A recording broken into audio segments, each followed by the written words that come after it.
হাওড়ার মডার্ন মঙ্গলাহাটের গুদামে বিধ্বংসী আগুন, কালো ধোঁয়ায় ঢেকে যায় চারপাশ। স্বাভাবিকভাবেই আতঙ্কে হুড়োহুড়ি শুরু করেন সেখানকার ব্যবসায়ীরা। খবর পেয়ে ঘটনাস্থলে পৌঁছেছে দমকলের 8টি ইঞ্জিন। এলাকা ঘিঞ্জি হওয়ায় রীতিমতো বেগ পেতে হয় দমকল আধিকারিকদেরকে। জানা গিয়েছে, হাটের এক বহুতলের 3 তলায় আগুন লাগে। হাট ব্যবসায়ীরা ধোঁয়া দেখতে পেয়ে খবর দেয় হাওড়া থানায়। প্রায় ছোট বড় 200টির বেশি দোকান এবং গোডাউনে রয়েছে এই মডার্ন হাটেই।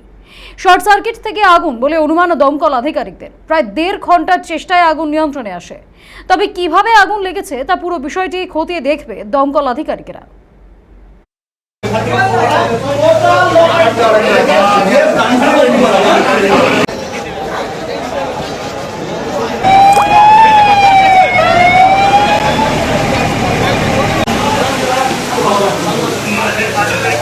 পরিস্থিতি এখন আগুনটা মোটামুটি ধরে নিয়েছি আমরা, সেটা বাইরে যাওয়ার কোনো ব্যাপার নেই। যেহেতু উপরে ধোয়া আছে তাই একটু অসুবিধা হচ্ছে মেকআপ করে।